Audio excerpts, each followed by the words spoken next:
Nepal may appear to be an insignificant country when compared to China and in its geopolitical calculus, but the location of the country in a very important region, which is currently contested next to India as well as in the Indo-Pacific region, that is what makes Kathmandu an important location where Beijing wants its influence to have a stronghold. And that's why Beijing has sent the third highest ranking politician to Kathmandu to make sure that US's policies and its influence does not take hold in Kathmandu. And this politician's name is Li Zhanshu. Li Zhanshu, who is a standing committee member in the Politburo, is a third-ranking politician in China.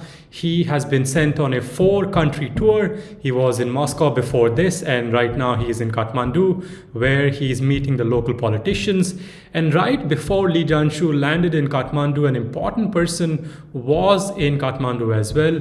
That is Li Zhanshu. He is one of the members who leads the liaison department of the Communist Party. And the liaison department's main role is to ensure that the parties in foreign countries, that's the political parties in those countries, are not aligning against China. And that's the kind of work liaison department does.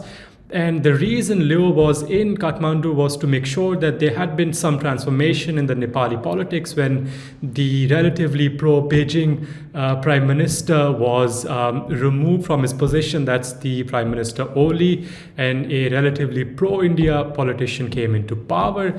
And Leo's mission was to ensure that Beijing does not lose any more ground than what they had lost at that point.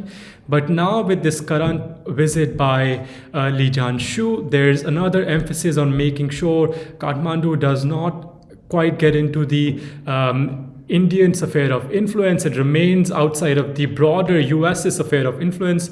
The US was successful at getting the MCC compact through, and that's the aid that US will give to Nepal. MCC is like a grant that's given out to developing countries, and initially US gave around $500 million to Nepal, and that's the compact which had created some ruckus in the Nepali politics, and eventually they managed to get it through. And that's why Beijing is concerned that US is gaining ground in the Nepali politics. That's not the only reason why Li Zhanshu is in Kathmandu. The other reason is another compact or a agreement. It's called SPP. It's a strategic partnership agreement between the US and countries such as Nepal, where the US can send National Guard.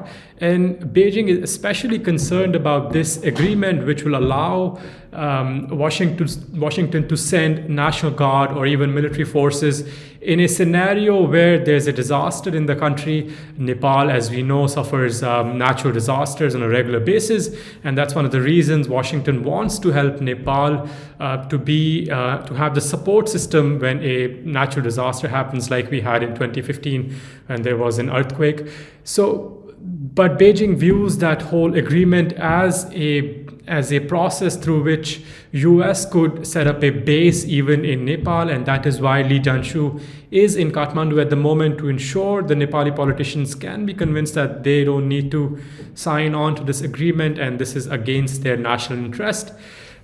So Nepal may look like an insignificant country. If you look at the other countries he's going to visit next, that's Mongolia and South Korea. Again, very important countries for China. Mongolia is between China and Russia, and it has also had somewhat similar concerns in terms of the US's influence in Mongolia. And similarly, South Korea, which may appear like a country which is very much pro-Washington, but that's not quite the case, because South Korea has always played an interesting geopolitical role in the region, where they want to keep ties with North Korea, to manage the ties with North Korea. And even sometimes they've had clashes with the Washington administration, where they were not exactly following the Washington line on the North Korean politics.